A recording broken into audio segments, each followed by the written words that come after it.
सर्वेभ्यो नमो नमः। मित्रों, आप सभी का संस्कृत जिज्ञासा में पुनः स्वागत है। तो मित्रों, आज हम फिर से बात करने वाले हैं शास्त्री कमीशन या संस्कृत अध्यापक पात्रता परीक्षा से संबंधित प्रश्नों के बारे में, और उन प्रश्नों से संबंधित अन्य कौन कौन सी जानकारियां ज्ञात होनी चाहिए। इस तरह से हम अनेकों प्रश्नों को इसमें सॉल्व करने का प्रयास करेंगे, और यह सभी प्रश्न अन्य परीक्षाओं के लिए भी आपके लिए उपयोगी रहेंगे, इसलिए आप अंतिम तक बने रहें। तो चलिए इस भाग को प्रारंभ करते हैं। विद्यारम्भं करिष्यामि सिद्धिर्भवतु मे सदा।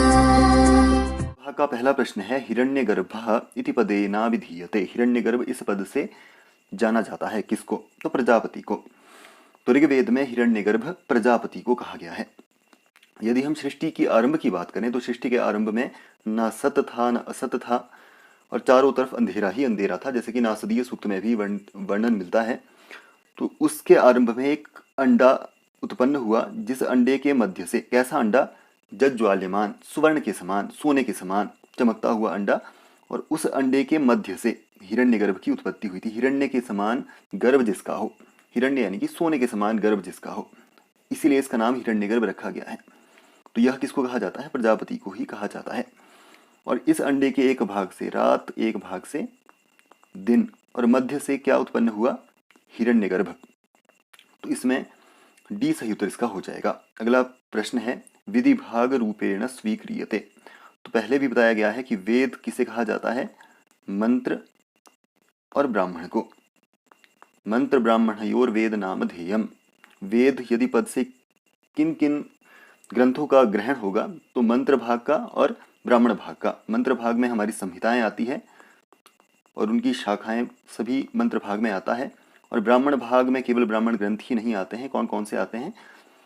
इसमें ब्राह्मण ग्रंथों का भी समन्वय होता है, आरण्य ग्रंथों का भी समन्वय होता है, और उपनिषद ग्रंथों का भी समन्वय ब्राह्मण भाग में होता है। तो वेद पद से गृहीत होता है मंत्र भाग और ब्राह्मण भाग। मंत्र भाग में आती है संहिताएं, ब्राह्मण भाग में ब्राह्मण, आरण्यक और उपनिषद। उपनिषद को ही वेदांत कहा जाता है, क्योंकि वेद के विकास के क्रम में सबसे अंतिम में जो विकसित हुए हैं वह उपनिषद है। तो वेद का अंतिम भाग होने के कारण उपनिषद को ही वेदांत, और वेदांत दर्शन जो है वह इसी उपनिषदों को प्रमाण मानता है, इसीलिए इसे वेदांत कहा जाता है, उस दर्शन को भी। तो इस तरह से अब बात करते हैं, यह तीन जो ब्राह्मण भाग है कौन कौन से?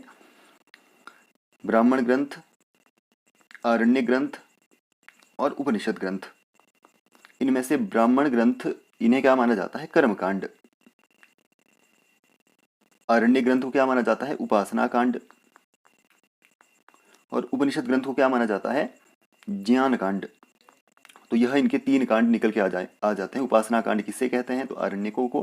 कर्म कांड किससे कहते हैं? तो ब्राह्मणों को। और ज्ञान कांड से गृहीत होता है तो उपनिषद ग्रंथ। इसके अतिरिक्त किसके लिए कौन उपयोगी है यह भी जान लीजिए। ब्राह्मण ग्रंथ गृहस्थ आश्रमियों के लिए, गृहस्थ जनों के लिए, और उपनिषद ग्रंथ वानप्रस्थियों के लिए, वानप्रस्थ आश्रमियों के लिए, और उपनिषद ग्रंथ सन्यासियों के लिए, जिन्होंने सन्यास आश्रम को ग्रहण किया हो। चार आश्रम हैं, ब्रह्मचर्य, गृहस्थ, वानप्रस्थ और सन्यास। तो गृहस्थों के लिए ब्राह्मण ग्रंथ, और वानप्रस्थियों के लिए आरण्य ग्रंथ, सन्यासियों के लिए उपनिषद ग्रंथ। यह भी आप जान लीजिए। इसके अतिरिक्त जो इनमें से ब्राह्मण भाग है उसमें यज्ञ की विधियों का वर्णन किया गया है। कैसा? वैज्ञानिक रूप से। वैज्ञानिक रूप से जो है वर्णन किया गया है किसका? यज्ञों का। इसीलिए इसे वेद का विधि भाग। क्यों विधि भाग कहा जाता है? क्योंकि यज्ञ के विधानों के बारे में इसमें मुख्य तौर पे चर्चा की गई है, इसीलिए कर्मकांड को विधि भाग भी कहा जाता है। और इसी विधि भाग को आश्रय करके व्यास जी ने मीमांसा सूत्र, इसका निर्माण किया था। तो यदि बात करें मीमांसा सूत्र या पूर्व मीमांसा जो दर्शन है उसका प्रमाणिक ग्रंथ कौन सा है? तो ब्राह्मण ग्रंथ जो है वह। और जो वेदांत दर्शन है उसका प्रमाणिक ग्रंथ कौन सा है? उपनिषद। तो इस तरह से इसको जानना चाहिए। तो बहुत सारे प्रश्न यहाँ पे सॉल्व हो चुके हैं। तो विधि भाग रूपेण ब्राह्मण ग्रंथः स्वीक्रियते, ये इसका सही उत्तर हो जाएगा। अगला प्रश्न है, दर्शयागः कदानुष्ठीयते। दर्शयाग को कब अनुष्ठित किया जाना चाहिए? तो दर्श पौर्णमास जो यह यज्ञ है वह अमावस्या या पूर्णिमा के दिन इसका अनुष्ठान प्रारंभ किया जाता है। कब आरंभ होता है? अमावस्या या पूर्णिमा के दिन। इसी कारण से इसको दर्श पौर्णमास इस नाम से जाना जाता है। तो इसके अतिरिक्त बात करें इसके आंतरिक कितने याग होते हैं, तो दर्श पौर्णमास के आंतरिक यागों की संख्या है 6, यह भी जान लीजिए। और यह याग प्रतिपदा तिथि को किया जाता है। तो इसमें 20 सही उत्तर इसका होगा। और इसका जो अंग है, जैसे कि अग्न्याधान वह अमावस्या के दिन किया जाता है। तो अग्न्याधान यदि आपसे पूछा जाता है कब किया जाता है, तो वह अमावस्या के दिन। और दर्श पौर्ण कब किया जाता है, प्रतिपदा के दिन। तो इसमें 20 सही उत्तर इसका हो जाएगा। अगला प्रश्न है कस्याहुति मनसा दीयते, किसकी आहुति यज्ञ में मन के द्वारा या चुप रहकर, मौन रहकर दी जाती है, तो यह दी जाती है प्रजापति की। तो यदि आप कर्मकांड के बारे में जानते हैं या आपके घर में जब कर्मकांड होता है तो पुरोहित जन कुशकंडिका, यज्ञ जब प्रारंभ करते हैं तो कुशकंडिका की जाती है। उसके अनंतर कुछ प्रायश्चित आहुतियां दी जाती है, जैसे कि प्रजापतये स्वाहा, अग्नये स्वाहा, इदम अग्नये नमः, इस तरह से उच्चरित यह भाग होता है। तो उस समय प्रजापति की जो आहुति है वह कैसी दी जाती है, मौन रूप से। कैसी दी जाती है, मौन रूप से, यानी कि प्रजापतये नमः यह ना बोल के स्वाहा इसका ही उच्चारण होता है। प्रजापति का उच्चारण नहीं करना चाहिए, जिसका कारण क्या था, वाणी का श्राप प्रजापति को दिया गया। किसने श्राप दिया था, वाणी को, जिसको मैं, जो ब्राह्मण ग्रंथ की हमारी वीडियो आने वाली है बहुत जल्दी, उसमें मैं आपको वांगमनस आख्यान के बारे में बताऊंगा, उसमें आपका यह विषय स्पष्ट हो जाएगा। तो मौन रूप से दी जाती है प्रजापति की आहुति, क्यों, क्योंकि उसे वाघ का श्राप लगा था। जैसे कि जहाँ तक मुझे याद आ रहा है शतपथ ब्राह्मण में यह कथा प्रायशः मिलती है। तो उसी इसमें सही उत्तर हो जाएगा। अगला प्रश्न है संहिता पाठानंतरं क्रियते, संहिता पाठ के अनंतर किया जाता है। तो संहिता पाठ यानी कि मंत्र पाठ करना। देखिए वेद में 2 प्रकार से पाठ किया जाता है, पहले है प्रकृति पाठ और दूसरा है विकृति पाठ। प्रकृति पाठ कैसा होता है, जैसा मंत्र का क्रम है, इकेतोर्जेत्वा वायवस्था वसोहो पवित्रमसि, इस तरह से, या अग्निन्दूतम पुरोददे हव्यवाहम पब्रुवे देवान आसादयाद्य, जो इसका अगला मंत्र है, वैसे ही अग्नि पूर्वे ऋषिवीर रीडियो नूतन इरुता, इस तरह से क्रम पूर्वक जैसे वेद में वर्णित है। तो ऐसा ही पाठ करना क्या कहलाता है, प्रकृति पाठ। विकृति पाठ क्या है, उसको या स्मरण करने के लिए, चिरकाल तक धारण करने के लिए एक विशेष पैटर्न को फॉलो करते हुए उसका पाठ किया जाता है। जैसे कि अग्नये अग्नये, इस तरह से कुछ उसका पैटर्न बना है। तो 8 वह विकृतियां हैं, कौन कौन सी, जटा माला शिखा रेखा ध्वजो दंडो रथो घनः, अष्टो विकृतयः प्रोक्ता क्रम पूर्वा महर्षयः, इस तरह से जो यह 8 मिलती है। प्रकृति पाठ यानी कि संहिता पाठ यानी कि मंत्र पाठ। तो संहिता पाठ के बाद क्या चलता है, तो इसके बाद किया जाता है पद पाठ। पद पाठ यानी कि पदों में उसको विभाजित करना, अग्नि मीडे, अग्नि अग्निम ईडे, पुरोहितम यज्ञस्य देवम ऋत्विजम होतारम रत्नधातमम, इस तरह से तो उसको तोड़ करके पढ़ना। तो संहिता पाठ के बाद क्या किया जाता है, पद पाठ। तो इसमें सी सही उत्तर इसका हो जाएगा। अगला प्रश्न है शतकत्रयं कस्य रचना अस्ति, जो 3 शतक लिखे गए हैं वह किसकी रचना है। तो भर्तृहरि ने 3 शतक ग्रंथों की रचना की है। कौन कौन से, श्रृंगार शतक, वैराग्य शतक और नीति शतक, यह 3 शतक ग्रंथों की इन्होंने रचना की है। इनके बारे में बात करें तो भर्तृहरि राजा विक्रमादित्य के बड़े भाई माने जाते हैं। और इन तीनों शतक काव्यों के अतिरिक्त इन्होंने व्याकरण और दर्शन दोनों पर आधारित एक ग्रंथ लिखा था, वाक्यपदीयम। वाक्यपदीयम में 3 कांड मिलते हैं, कौन कौन से, ब्रह्मकांड, वाक्यकांड और पदकांड, यह 3 इसमें कांडों की संख्या मिलती है। तो डी इसमें सही उत्तर है। अगला है अधोलिखित ग्रंथेषु भर्तृहरेः रचना नास्ति, तो ये 3 की रचना है। वैराग्य और श्रृंगार भी इनकी रचना है। अमरूक शतकम, तो यह अमरूक नामक एक कवि ने लिखी थी, यह भी एक शतक काव्य है। तो इसमें डी सही उत्तर इसका हो जाएगा। अगला प्रश्न है उत्तर मेघे कति पद्याः सन्ति, उत्तर मेघ में कितने पद्य हैं। तो मेघदूत जो है वह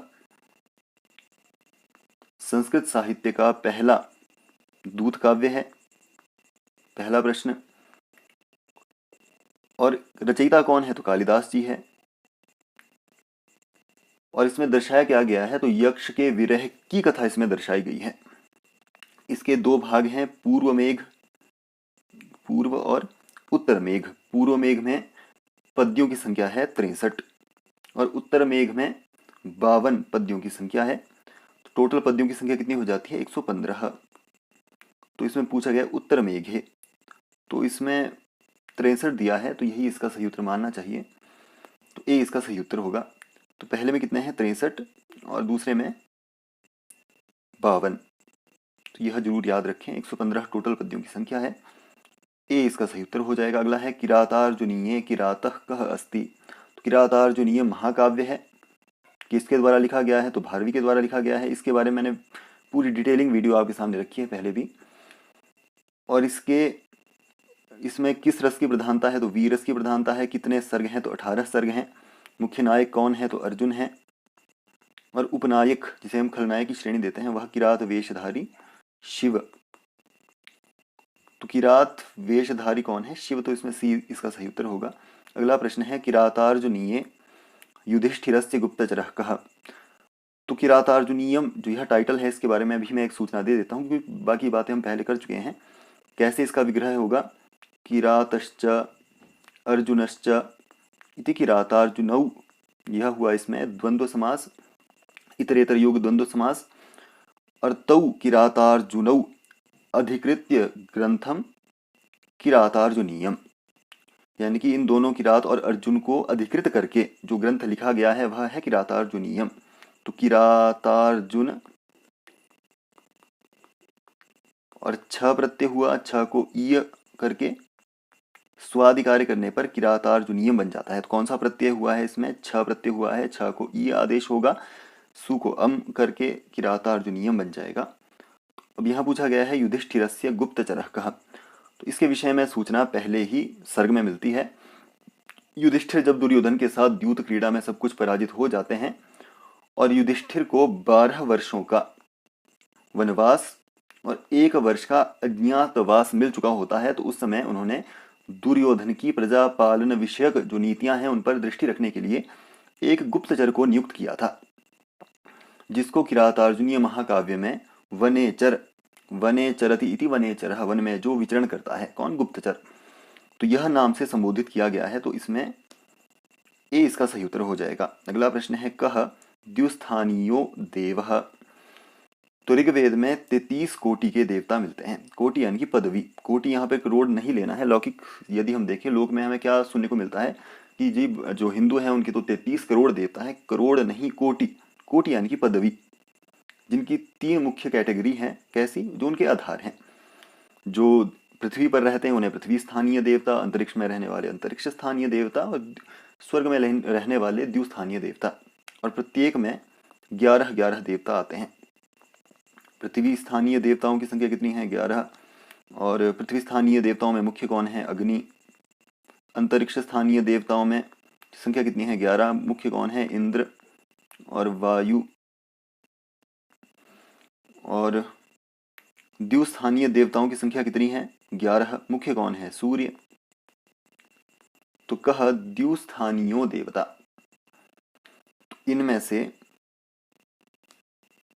सूर्य जो है वह द्यु स्थानीय देवता है। तो इसमें 20 सही उत्तर इसका हो जाएगा। अगला प्रश्न है दशतई शब्देन उच्यते। दशतई शब्द से जाना जाता है। तो वेद की 4 संहिताओं में सबसे प्राचीनतम संहिता मानी जाती है ऋग्वेद की। इसका विभाजन 2 प्रकार से किया गया है, मंडल क्रम और अष्टक क्रम। मंडल क्रम में 10 मंडल मिलते हैं और 85 अनुवाकों की संख्या मिलती है। 1028 सूक्त इसमें है और 10,580 1/4 इसमें मंत्रों की या जो ऋचाएं हैं उनकी संख्या मिलती है। और अष्टक क्रम की बात करें तो इसमें 8 अष्टक, प्रत्येक अष्टक में 8 अध्याय, तो 64 अध्याय और 2006 इसमें वर्गों की संख्या मिलती है। तो ऋग्वेद में 10 मंडल होने के कारण ही इसे क्या बोला जाता है, दशतई, 10 मंडलों वाला। और प्रथम सूक्त कौन सा है, अग्नि सूक्त। अंतिम कौन सा है, संज्ञान सूक्त। प्रत्येक मंडल के दृष्टा ऋषि भी अलग अलग हैं। जितने 10 मंडल हैं तो 10 मंडलों के दृष्टा ऋषि अलग अलग हैं। जैसे कि पहले के मधुच्छंदा, द्वितीय के गृत्समत, तृतीय के विश्वामित्र, चौथे के वामदेव, पांचवें के अत्रि, छठे के भारद्वाज, सातवें के वशिष्ठ, आठवें के कणव, नौवें के सोम या पवमान, सोम को ही पवमान कहा गया है, और 10वें के त्रिद, विमद, भृगु इत्यादि किसके जो है दृष्टा ऋषि मिलते हैं। इसके अतिरिक्त एक इंटरेस्टिंग बात यह है कि वंश मंडल आपसे पूछा जाता है, तो 2 से लेकर 7 मंडलों के जो दृष्टा ऋषि हैं वह एक ही वंश के ऋषिगण हैं, इसीलिए इन्हें वंश मंडल कहा जाता है। जैसे कि द्वितीय के गृत्समद है, तृतीय के विश्वामित्र, वामदेव, अत्रि, भरद्वाज, वशिष्ठ। तो यह जो ऋषिगण हैं यह एक ही परिवार के ऋषिगण हैं, इसीलिए इसे 2 से लेकर 7 के जो दृष्टा ऋषि हैं वह सभी वंश मंडल में आते हैं। दृष्टा ऋषि जो हैं वह वंश मंडल में आते हैं, यह भी जानना चाहिए। ऋग्वेद इसका सही उत्तर है। अगला है निरुक्तानुसारम मुख्यतः कतिस्थानीयाः देवताः। तो इसके बारे में पहले चर्चा की जा चुकी है, परंतु विविध विषयों को जानना है ताकि हमने जो पढ़ा है वह भी यूटिलाइज हो सके, तो इसलिए इसके संबंधित जो प्रश्न हैं उन पर चर्चा करें तो वह बेहतर रहेगा। तो जो वेद है उनके 6 अंग कहे गए हैं। अंग क्यों कहे गए हैं, क्योंकि वेद के अर्थावबोधन में यह सहायक होते हैं। वेद के अर्थ को ग्रहण करने के लिए इन 6 के 6 का अध्ययन करना जरूरी है। कौन कौन से हैं, छंद जो वेद पुरुष का पैर कहा गया है, कल्प जो वेद पुरुष का हाथ कहा गया है, ज्योतिष जो वेद पुरुष का नेत्र कहा गया है, निरुक्त जो वेद पुरुष का श्रोत्र यानी कि कान कहा गया है, शिक्षा जो वेद पुरुष का नाक या घ्राण कहा गया है, और व्याकरण जो वेद पुरुष का मुख कहा गया है। इनमें से निरुक्तम श्रोत्र मुच्यते, निरुक्त वेद पुरुष का श्रोत्र यानी कि कान कहा गया है। जिस तरह से कानों के बिना शब्दों को ग्रहण करना संभव नहीं हो पाता, ध्वनि को महसूस करना संभव नहीं हो पाता है, उसी तरह निरुक्त के ज्ञानाभाव में वेद का जो गूढ़ार्थ है या जो वेद का अर्थ है उसको सुना नहीं जा सकता है। इसलिए निरुक्त का अध्ययन करना अतीव आवश्यक माना जाता है। तो प्राचीन काल में वैदिक शब्दों का संग्रह करने वाले ग्रंथ का नाम क्या था, निघंटु। जिसने क्या किया था, वैदिक शब्दों का संग्रह किया था। कैसे शब्दों का, जो समानार्थक हो, एक ही अर्थ के, जैसे कि गौ, गमा, जमा, क्षमा, क्षमा इत्यादि जो 21 पृथ्वी के ही नाम है, तो यह कैसे हैं, समानार्थक नाम है। वैसे ही नानार्थक शब्द, एक ही शब्द के विभिन्न अर्थ जिसके हो, वह ऐसे शब्दों को संग्रहित किया था निघंटु में। केवल संग्रह मात्र किया था, उनका विवेचन इसमें नहीं दिया गया था। उन्हीं शब्दों पर विशेष विवरण निरुक्त में दिया गया है। और निघंटु के रचयिता के विषय में यदि आपसे प्रश्न पूछा जाता है तो कोई विशेष सूचना इसके बारे में नहीं मिलती है, परंतु महाभारत में एक संदर्भ मिलता है जिसमें कश्यप ऋषि को निघंटु का, यहाँ पे बात मैं निघंटु की कर रहा हूँ, निघंटु के रचयिता महाभारत में किसे माना गया है, तो कश्यप जी को माना गया है, कश्यप ऋषि को। और निघंटु को विश्व का सबसे प्रथम कोश माना जाता है, यह भी आपको पता होना चाहिए। इसीलिए इसे वैदिक शब्द कोश यह कहा जाता है। निघंटु में बात करें तो इसमें 3 कांड थे। कौन कौन से, नैगम, पहला था नैघंटुक, दूसरा था नैगम और तीसरा था दैवत कांड। यह 3 कांड इसमें मिलते हैं। तो नैघंटुक कांड में प्रथम अध्याय आता है, नैगम कांड में द्वितीय अध्याय आता है, और दैवत कांड में जो अंतिम 3 अध्याय यानी कि 3 से लेकर 5 अध्याय आते हैं। तो नैघंटुक कांड निघंटु यानी कि पहला अध्याय, और वैसे ही नैगम कांड निघंटु में यानी कि दूसरा अध्याय, और दैवत कांड निघंटु में कैसा, 3 से लेकर 5 यह अध्याय। इस तरह से ही इसमें कितने शब्दों का संग्रह किया गया है यह भी एक प्रश्न यहाँ पे बनता है। तो 1770 शब्दों का इसमें संग्रह मिलता है। आरंभ पहला शब्द कौन सा है, गौ, और अंतिम कौन सा है, देवपत्नी। यह निघंटु के बारे में चर्चा हुई। निरुक्त का विषय वस्तु इन्हीं शब्दों की व्याख्या को प्रस्तुत करना है। कौन से, जो गौ से लेकर देवपत्नी पर्यंत 1770 शब्द हैं, इनकी ही व्याख्या करता है निरुक्त। इनके जो उदाहरण हैं, वेद में कहाँ कहाँ प्रयोग हुआ है, किस किस तरह का प्रयोग हुआ है, उसके बारे में यह चर्चा करता है। और इसमें कितने कांड हैं, वही 3 कांड इसमें भी मिलते हैं। और अध्यायों की संख्या कितनी है, 14। कैसे, तो 12 इसमें मुख्य अध्याय हैं और 2 इसमें परिशिष्ट भाग मिलते हैं। किस तरह से इसका डिवाइडेशन हुआ है यह भी जान लीजिए। निरुक्त की अब बात कर रहे हैं तो जो पहला अध्याय है, पहले से लेकर 3 अध्याय है, उसे नई घंटुक कांड कहा जाता है निरुक्त में। और 4 से लेकर 6 अध्यायों को नैगम कांड कहा जाता है। और 7 से लेकर जो 12 अध्याय हैं उन्हें दैवत कांड कहा जाता है। और अंतिम जो 2 अध्याय बचते हैं वह कैसे हैं, परिशिष्ट। तो यह, इसके अतिरिक्त कितने स्थानीय देवता निरुक्त में कहे गए हैं, तो 3 स्थानीय देवता कहे गए हैं। तिस्र एव देवता इति नैरुक्ताः। अग्नि पृथ्वी स्थानीय, वायुरिंद्रो वांतरिक्ष स्थानीय और सूर्योद्यु स्थान। इस तरह से उसमें 7वें अध्याय में प्रायशः जो यह मंत्र भाग मिलता है, तो इसमें सी इसका सही उत्तर हो जाएगा। और निरुक्त का लक्षण क्या है, कितने प्रकार का निरुक्त होता है, तो वर्णागमो वर्ण विपर्ययश्च द्वौ चापरौ वर्ण विकार नाशौ धातोस्तदर्थातिशयेन योगस्तदुच्यते पंचविधम निरुक्तम। यानी कि वर्णागम, वर्णों का आगम होना, वर्ण विपर्यय होना,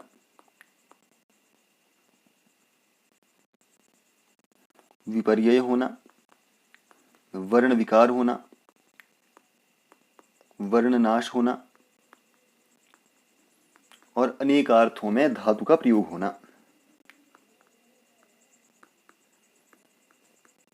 धातु प्रयोग, यह 5 प्रकार का, यह 5 विवेच्य विषय हैं किसके, निरुक्त के। तो कतिविधम निरुक्तम पंचविधम निरुक्तम, यह भी जरूर याद रखें। तो इसमें सही उत्तर कौन सा है, सी। अगला है मैत्रायणी संहिता वर्तते। तो यह यजुर्वेद के संबंध में प्रश्न है। यजुर्वेद के विषय में डिटेलिंग वीडियो आपको हमारे जो प्लेलिस्ट में मिल जाएगी, आप उसको देख सकते हैं। यजुर्वेद के विषय में हमने वहाँ पे मुख्य चर्चा की है। तो जो यजुर्वेद है वह कर्मकांड को अधिक महत्व देने वाला ग्रंथ है। इसके अतिरिक्त गणित के, जो हमारे प्राचीन गणित है, उसके मुख्य बीज भी इसमें ही प्राप्त होते हैं। इसके 2 संप्रदाय हैं, ब्रह्म संप्रदाय और आदित्य संप्रदाय। पतंजलि ने इसकी 101 या 100 शाखाएं बताई है। ब्रह्म संप्रदाय से संबंधित वेद है कृष्ण यजुर्वेद और आदित्य संप्रदाय से संबंधित वेद है शुक्ल यजुर्वेद। क्यों ऐसा है, इसके बारे में मैंने उस डिटेलिंग वीडियो में चर्चा की है। इस तरह से वर्तमान में बात करें तो 6 ही शाखाएं प्राप्त होती है कृष्ण यजुर्वेद की। तैत्तरीय, मैत्रायणी, कट, कपिष्ठल यह मिलती है। और शुक्ल यजुर्वेद की जो है वह वाजस्नेय या उसे ही माध्यम दिन शाखा भी कहा जाता है, और कण्व, तो काणव, यह 2 शाखाएं इसकी मिलती हैं। तो इस तरह से 6 शाखाएं वर्तमान में प्राप्त होती है। इसके अतिरिक्त मैत्रायणी जो यह संहिता है, इसका संबंध है कृष्ण यजुर्वेद के साथ, जिसमें 4 कांड मिलते हैं, 54 प्रपाठक और 2144 इसमें मंत्रों की संख्या मिलती है। अगला प्रश्न है कति लक्षणात्मक ब्राह्मण ग्रंथो भवति। इस पर डिटेलिंग वीडियो बहुत जल्दी आपको हमारे चैनल पर मिलेगी, परंतु मुख्य तौर पे ब्राह्मण ग्रंथों की बात करें तो उसके 10 प्रतिपाद्य विषय मिलते हैं। कौन कौन से, हेतुर निर्वचनम निंदा, हेतु निर्वचन निंदा प्रशंसा संशय विधि परक्रिया पुराकल्प व्यवधारण कल्पना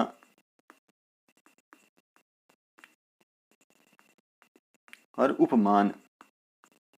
यह 10 विषय हैं किसके, ब्राह्मण ग्रंथों के। हेतुर निर्वचनम निंदा प्रशंसा संशयो विधि परक्रिया पुराकल्पो व्यवधारण कल्पना उपमानंदशयितेतु विषयो ब्राह्मणस्य तु। इस तरह से पद्य मिलता है। तो 10 ए इसका सही उत्तर हो जाएगा। चंद्रापीडः कस्यावतारः अस्ति। तो गद्य सम्राट बाणभट्ट हुए, उन्होंने 5 कृति लिखी थी जिसके बारे में हमने इससे पहले भी बात की है। उनकी ही एक जो है कथा इस टाइप का उनका एक गद्य काव्य है।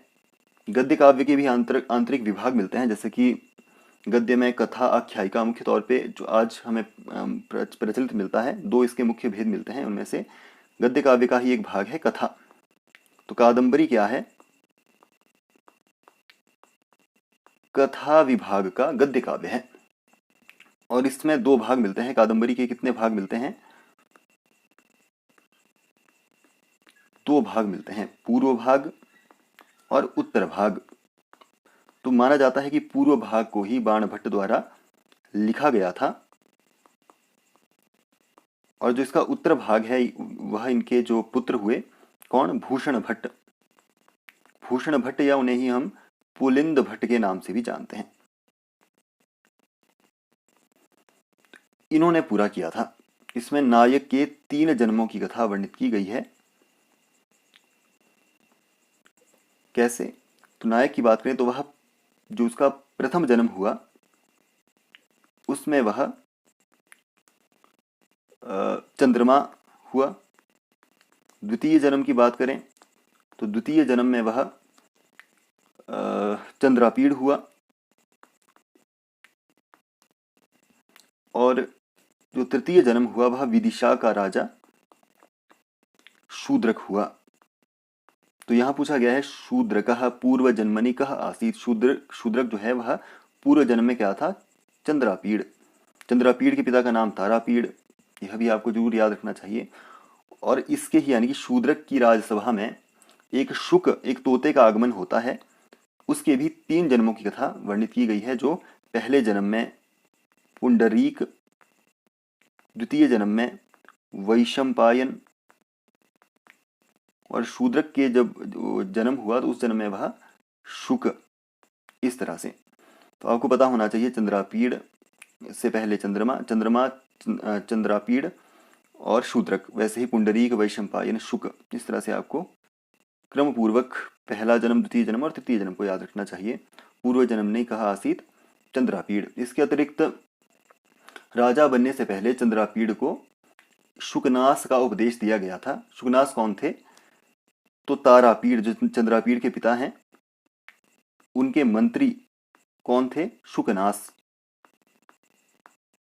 तो जब इनका बेटा, तारापीड़ का बेटा चंद्रापीड़ जब राजा बनने वाला होता है तो उससे पूर्व उपदेश दिलाया गया था। किससे? मंत्री से, शुकनास से।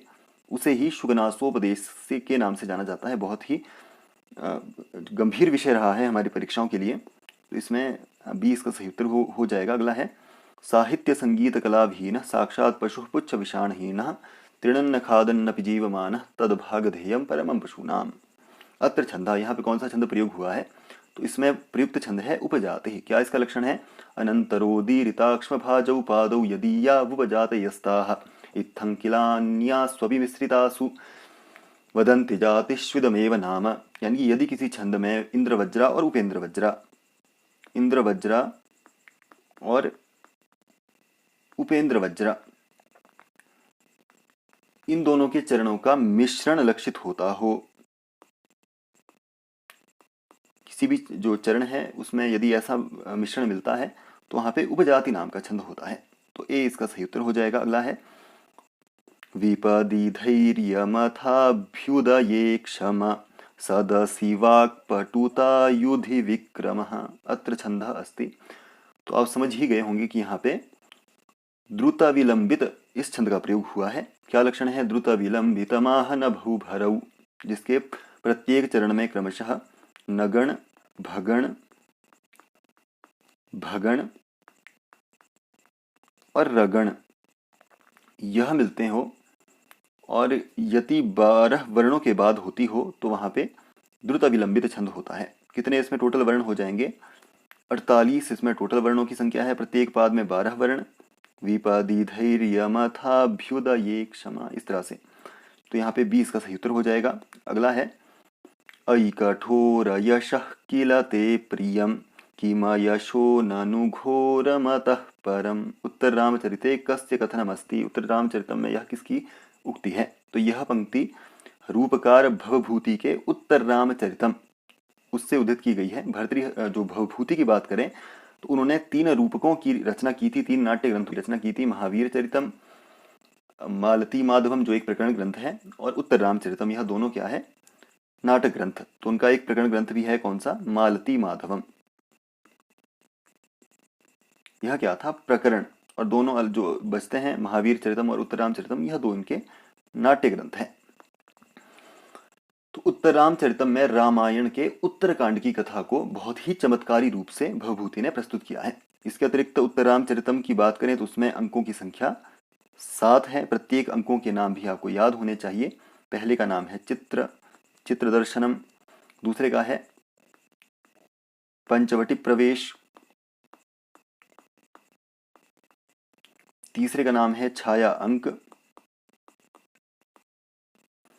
और चौथे का नाम है कौशल्या जनक संवाद,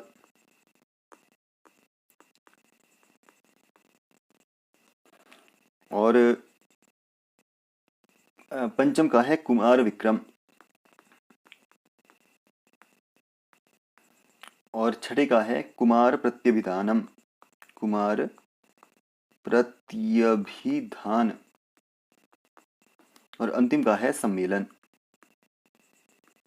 और इसके अंतिम जो अंक है उसकी विशेषता क्या है, गर्भांक योजना या गर्भनाटक योजना, यह इसकी मुख्य विशेषता है। कौन से, सम्मेलन नाम के अंक, जो इसका अंक है, अंतिम अंक है, तो उसकी मुख्य विशेषता क्या है, गर्भांक योजना। यह भी जरूर याद रखना है। कैसे इसको याद किया जाता है, ट्रिक क्या है, चित्र पंचम में छाया कौशल्या जनक दो कुमारों का सम्मेलन हुआ, इस तरह से याद करते हैं। चित्र यानी कि चित्र दर्शनम, पंचम में यानी कि पंचवटी प्रवेश, छाया अंक, कौशल्या जनक यानी कि चौथा अंक, और दो कुमारों से यानी कि कुमार विक्रम और कुमार प्रत्यभिधानम, यह हो गए 5 और छठा सम्मेलन हुआ, तो ये 7 हुआ। तो किस तरह से याद, चित्र पंचम में छाया कौशल्या जनक दो कुमारों का सम्मेलन हुआ, इस तरह से इसको हम याद किया करते थे।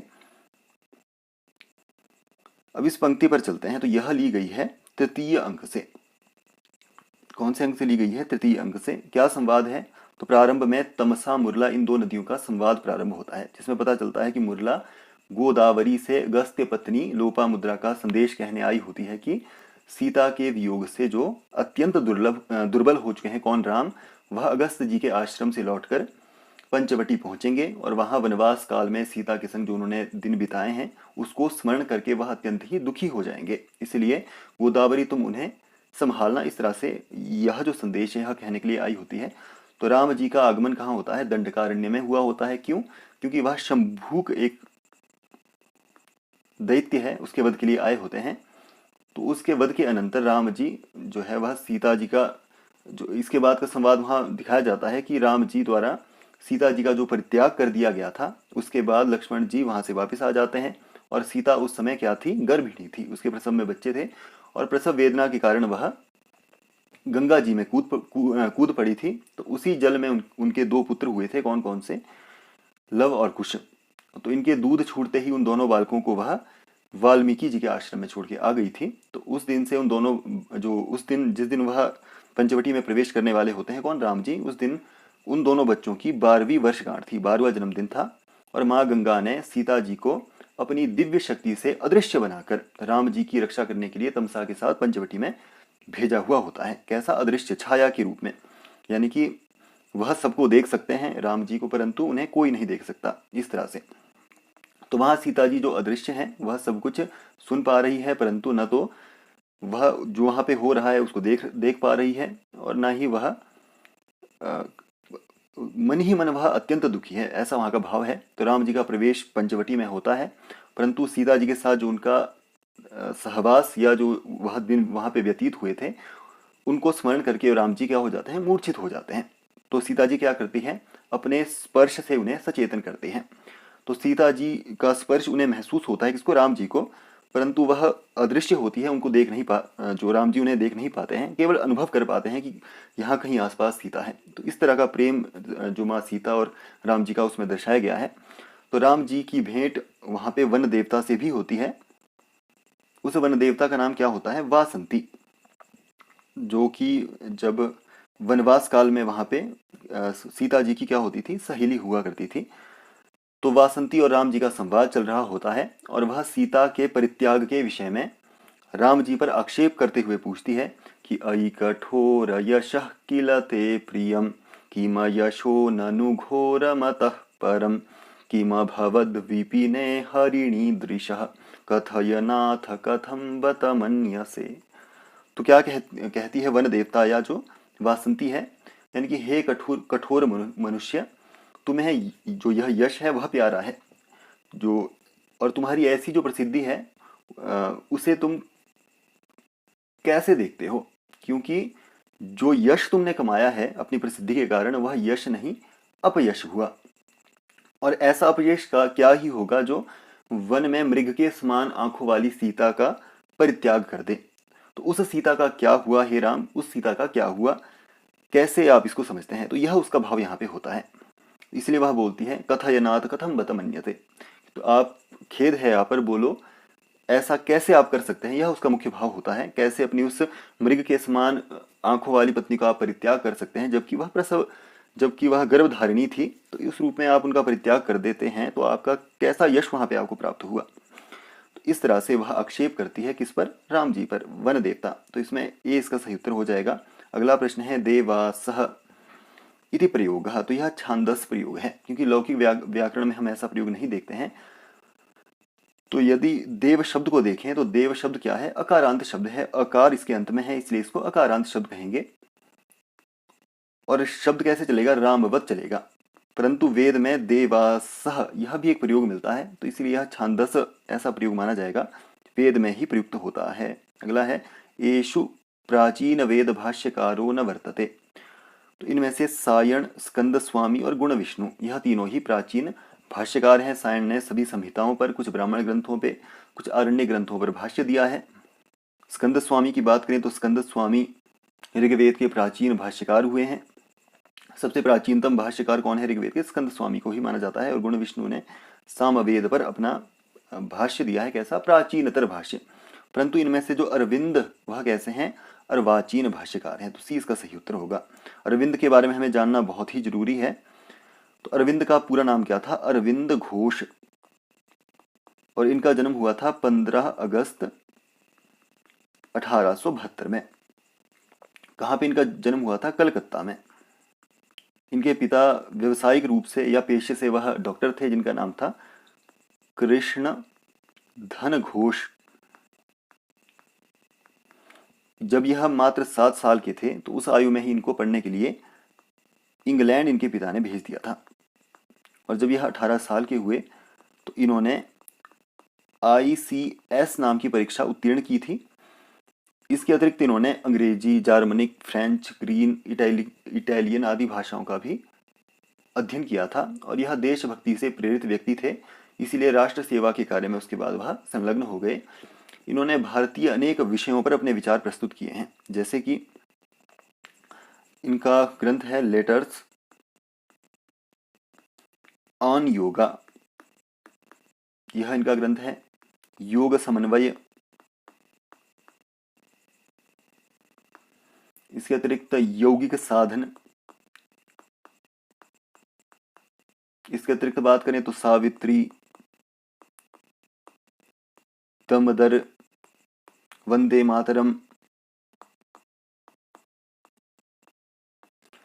इत्यादि ग्रंथ इन्होंने लिखे। वेद से संबंधित कौन कौन से ग्रंथ हैं इनके, तो वेद से संबंधित पहला तो वेद रहस्य, बहुत बार परीक्षाओं में पूछा जाता है, अरविंद घोष की रचना है। केन, ईश इत्यादि उपनिषदों पर इन्होंने भाष्य दिया है। और गीता प्रबंध, श्रीमद् भगवद गीता पर इन्होंने अपना विचार व्यक्त किया है गीता प्रबंध में। तो यह इनके मुख्य विषय हैं। तो यहाँ पे सही उत्तर सी हो जाएगा। मृत्यु कब हुई थी इनकी, तो 5 दिसंबर 1950 को इनकी मृत्यु हो गई थी। तो इसमें सी सही उत्तर हुआ। अगला प्रश्न है यास्केन कतिविधः व्याख्या विधि स्वीकृतः। तो यास कौन है, निरुक्तकार है। इनका समयकाल कब का माना जाता है, 800 ईसा पूर्व का माना जाता है। निरुक्त में कितने अध्याय, 14 अध्याय हैं। और प्रायशः 600 ऋचाओं का इन्होंने पूर्ण रूप से या आंशिक रूप से इन्होंने व्याख्या किसमें की है, निरुक्त ग्रंथ में की है। ऋग्वेद की 600 लगभग 600 ऋचाओं की इन्होंने व्याख्या पूर्ण या आंशिक रूप से, ऋचा का कोई भाग ही इन्होंने चाहे व्याख्याकृत किया हो, इन्होंने किया है। और यास्क ही वेदों के प्रथम वैज्ञानिक व्याख्याकार भी माने जाते हैं। इन्होंने 3 पद्धतियों का आलंबन किया है, आध्यात्मिक, आदि भौतिक, आदि दैविक, इन 3 पद्धतियों का। यदि बात करें तो वेद के प्राचीन जो भारतीय भाष्यकार हैं वह मुख्य तौर पे 2 पद्धतियों का अनुसरण करते हैं, व्याख्या पद्धतियों का। पहला है वैज्ञानिक और दूसरा है याज्ञिक। वह वेद की इस तरह से ही 2 भागों में ही वह व्याख्या करते हैं। और अर्वाचीन भारत की बात करें तो वह 4 भागों में करते हैं, वैज्ञानिक, परंपरावादिक और आध्यात्मिक और पाश्चात्य मत समर्थक जो विद्वान हैं। इस तरह से 4 मुख्य पद्धतियां अर्वाचीन भारतीय व्याख्याकारों में मिलती है। तो निरुक्तकार की बात करें तो इन्होंने 3 ही पद्धतियों का आलंबन किया है, आध्यात्मिक, आदि भौतिक, आदि दैविक। अगला है परजन्यः पिता इति कस्मिन् सूक्ते प्रतिपाद्यते। तो यह लिया गया है अथर्ववेद का एक प्रसिद्ध सूक्त है पृथ्वी सूक्त, जो कि अथर्ववेद का एक सूक्त है पृथ्वी सूक्त, जो कि अथर्ववेद के 12वें कांड का पहला सूक्त इस रूप में वह मिलता है। और इसमें टोटल मंत्रों की संख्या है 63। ऋषि कौन है इसके? तो अथर्वा इसके ऋषि हैं। और इसके 12वें मंत्र में, यानी कि 12वें कांड के पहले सूक्त के 12वें मंत्र की एक ऋचा भाग मिलती है। यत्ते मध्यम पृथ्वी यच्च नभ्यम यास्त ऊर्जस्तन्वः संबभूवुः ता सुनो देह्यभिनः पवस्व माता भूमिः पुत्रोऽहं पृथिव्या पर्जन्यः पिता स उनः पिपरतु। इस तरह से तो इसमें माता भूमिः पुत्रोऽहं पृथिव्याम यह भी मिलता है और पर्जन्यः पिता इस तरह से भी मिलता है। तो इसमें ये इसका सही उत्तर हो जाएगा। अगला प्रश्न है कठोपनिषद केन वेदेन सह संबद्धा। कठोपनिषद किस वेद के साथ संबंधित है?